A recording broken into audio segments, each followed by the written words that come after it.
um pouco sobre o que seria a distinção entre a abordagem psicanalítica da abordagem psicológica. A abordagem psicanalítica seria o quê? Seria a investigação dos conteúdos inconscientes na clínica, né? É quando o sujeito ele traz as suas próprias composições de vida, né? Os seus históricos de vida, de sofrimento, que a gente delimita como demandas, tendo como conteúdo base as estruturas do seu inconsciente, né? E existe correntes psicanalíticas, né, dentro desse viés da clínica, que seria o quê? Seria a corrente freudiana, a corrente lacaniana, a winnicottiana, bioniana, kleiniana. Cada uma traz os seus próprios compostos de manejo, de conteúdos, de conceitos e a sua própria abordagem, né?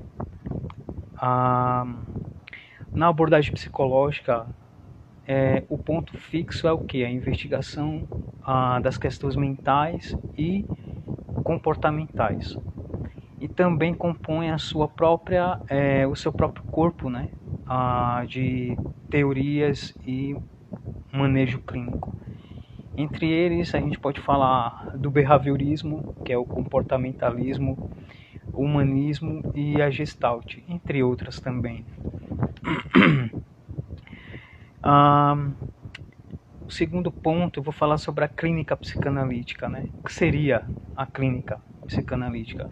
O que compõe a clínica? Seria o set analítico, que é onde existe o enquadramento, o espaço de constituição do paranalítico, onde vai existir o analista e o analisando, aquele que fala sobre o seu sofrimento e aquele que escuta, porém de um modo profissional, que ajuda esse analisando a se fazer de um modo a desestruturar estruturações que estão atreladas ao seu inconsciente, que transfere sofrimento, dor, angústia e talvez até uma patologia, certo? Esse espaço é onde o analisando ele traz o seu sofrimento, ou seja, o sofrimento dele fala e se cura de si mesmo ao falar sobre si. Então, quando o analisando ele traz o seu sofrimento, as suas demandas, é uma forma de poder dar voz a isso e poder se curar falando sobre isso. O primeiro ponto inicial para compor a clínica, o atendimento, a análise, é a entrevista preliminar, ou juntamente com a anamnese. É antes do início da análise, é a pré-análise, a entrevista preliminar. Ou seja, é o recolhimento de informações dos aspectos que vão compor o perfil desse analisando. Que seria o quê? Recolhimento de aspectos fisiológicos, como se a pessoa faz exercícios físicos regularmente, se fez alguma cirurgia, se tem alguma doença, se toma medicamento controlado, se dorme corretamente, como que é a alimentação da pessoa, se faz uso de drogas ou já fez, se já teve algum acidente na cabeça, por exemplo. As questões de recolhimentos psíquicas, informações psíquicas, como que tá as questões emocionais da pessoa, as questões sentimentais, quais os pensamentos que geralmente ela se ampara, como que ela vê o mundo e assim. Então tudo isso são informações que vai compor o perfil dessa pessoa. E a partir daí a gente também, junto com as demandas que ele vai trazendo, né, e a retificação subjetiva, que seria a busca de transformação do seu sofrimento, a gente vai elaborar a hipótese diagnóstica, né, que é o norte para o manejo clínico. Por exemplo, existem as três estruturas, que é a neurótica, a psicótica e a perversa.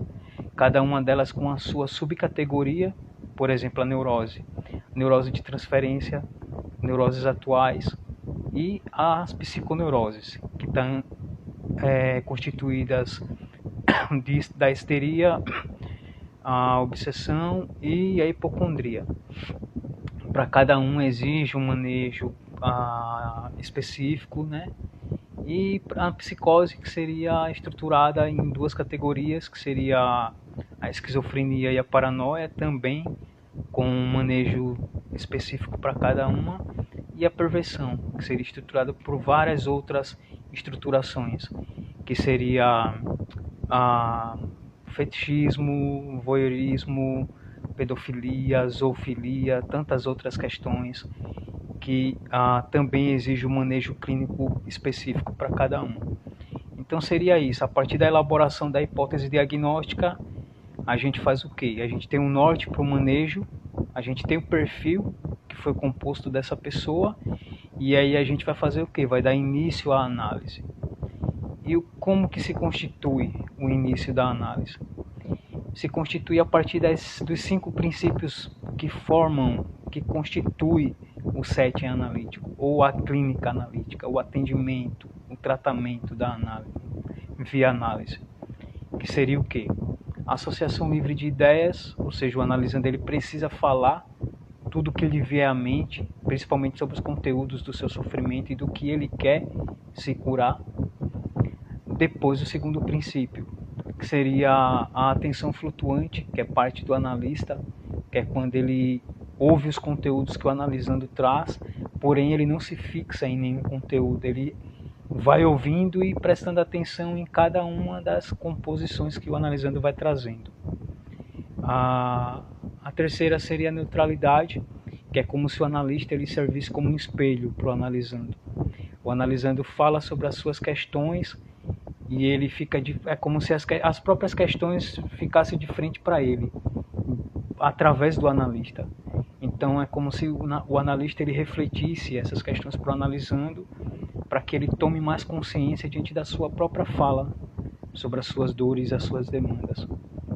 E outro conteúdo, né, outro aspecto da neutralidade seria que o analista ele não pode se afetar com os afetos do analisando. Então é por isso que a gente precisa fazer análise, para poder,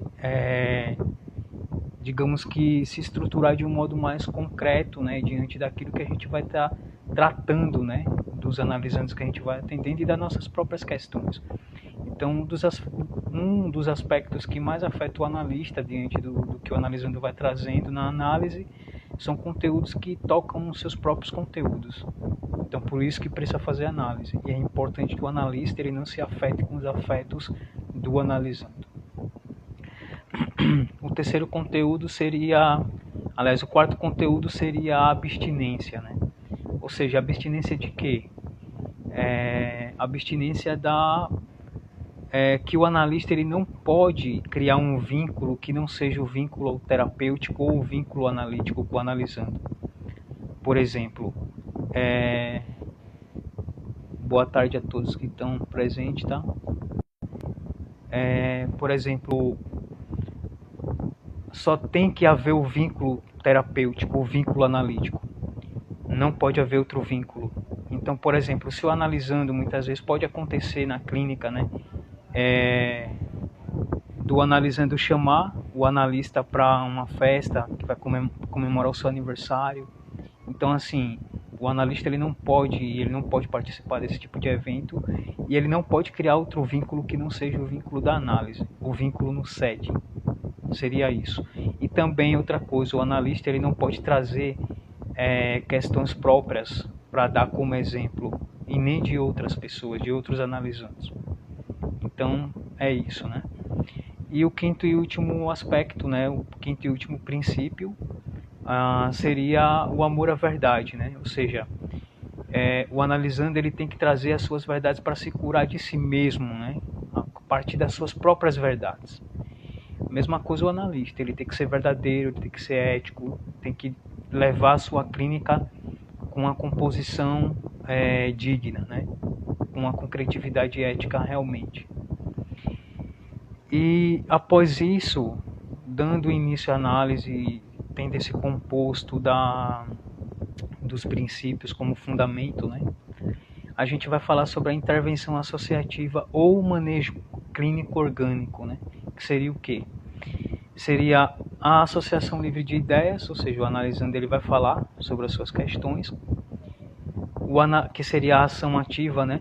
O analista ele vai estar diante da atenção flutuante, que seria a ação passiva, porém, diante de algumas questões, o analista ele precisa fazer a ação ativa da sua atenção flutuante, que seria o quê? Seria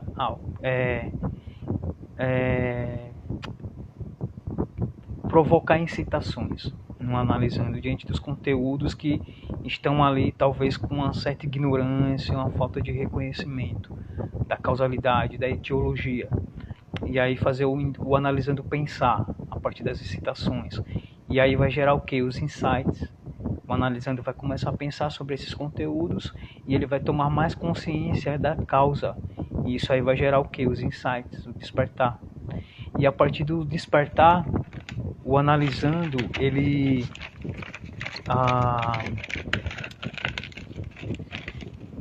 então ele vai fazer o que? Ele vai despertar gatilhos para despertar ideias e ganho de consciência sobre os seus próprios conteúdos. E aí ele vai partir para a elaboração associativa, que seria o que? Uma espécie de quebra-cabeça. Ele vai montar, por exemplo, o luto, né? Digamos que a gente está diante de uma pessoa que está enlutada há 5, 10 anos e ainda sofre muito pela perda. Então, digamos que tenha sido a perda da mãe dele. E aí, como que seria essa associação, essa elaboração da associação? Ele iria pegar as partes desse quebra-cabeça, as peças, e iria montando com a base desse despertar, desses insights. Então, por exemplo, ele iria pegar a peça da mãe, da perda, da dor, ele ia pegar outra peça e ia encaixar juntamente com o entendimento de que a vida é assim mesmo, todo mundo tem um ciclo. Depois ele iria pegar a peça da aceitação e iria montar o quebra-cabeça, ou seja, iria conseguir concretizar a montagem desse quebra-cabeça via essas associações, e aí o luto ele ia perder o seu potencial de atuação nessa pessoa. Então naturalmente ele iria se livrar não por completo, mas do peso do luto, porque o luto ele não se desfaz por completo, ele perde o potencial a partir da aceitação concreta. Então o indivíduo ele iria parar de sofrer por conta disso. E a partir daí ele iria estar fazendo a retificação subjetiva desse conteúdo, que seria o que? Ele estaria provocando as mudanças subjetivas diante de si. E aí ele iria viver de um modo mais tranquilo, mais feliz com essa realidade da perda. E depois a gente vai falar sobre o manejo clínico parcial, que seria o quê? Seria a gente pegar as estruturas psíquicas que foram mencionadas e direcionar um manejo específico para cada uma. Por exemplo, para a neurose, um manejo clínico específico para cada subcategoria dela. Para a psicose, um manejo clínico específico para as suas subcategorias. Para a perversão, um manejo clínico para a sua subcategoria, como foi mencionado antes. E, por fim, a investigação e interpretação, ou seja, é a base do processo da análise. O analista ele precisa manter o foco direcionado nas suas investigações e interpretações desses conteúdos que estão relacionados com as estruturas inconscientes do analisando. Isso se compõe desde o início da análise. Então é importante que o analista ele esteja atento para fazer a investigação e interpretação dos sintomas, dos sonhos, dos xistes, dos atos falhos, das lembranças, das repetições que o analisando vai trazendo no decorrer do processo da análise. Então, quanto mais consciente o analisando fica das suas próprias questões inconscientes, mais ele consegue ter a autonomia de se reger. E qual seria a finalidade da análise? Seria fazer com que o analisando ele consiga ganhar a sua autossuficiência, a sua liberdade e a sua autonomia para reger as suas próprias questões internas juntamente com o mundo fora dele. Então, quando o analisando ele ganha a sua autossuficiência, a sua potencialidade sobre si, ele consegue perceber-se para além daquilo que ele estava sendo. Então é aí que fundamenta-se a análise, nessa proposição, nesse ganho de autossuficiência, nesse ganho de autoconhecimento que o analisando vai estar constituindo sobre si mesmo. Então seria basicamente isso, pessoal. Espero que vocês tenham gostado. Eu vou tentar elaborar outros conteúdos para trazer para vocês. E eu vou deixar essa live salva no canal do YouTube. Para não fazer recortes para deixar no story, né? Eu vou fazer isso, tá? Vou deixar no story o canal, tudo certinho. E quem tiver interesse, vai lá, dá uma conferida, se inscreve no canal, dá um like, compartilha e é isso. Boa tarde a todos, bom sábado, bom final de semana. Precisando conversar, estou disponível no direct, tá? Tirar dúvidas, falar sobre psicanálise, como que funciona, eu estou disponível, tá? E quem estiver precisando, né, também de análise, também estou disponível, estou com a agenda aberta, é só falar no direct ou entrar, falar no WhatsApp, né, que está na minha bio, e é isso. Tchau, tchau.